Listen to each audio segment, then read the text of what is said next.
आदित्याय भास्कराय नमः। ॐ सूर्याय नमः आदित्याय नमः दिनकर कोटि प्रभाकर।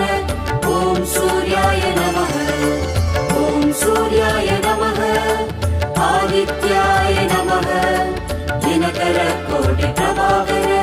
ॐ सूर्याय नमः।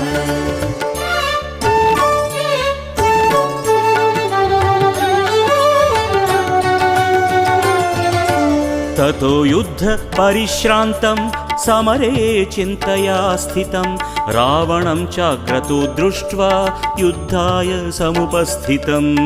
ॐ सूर्याय नमः ॐ सूर्याय नमः। ततो युद्ध परिश्रान्तं समरे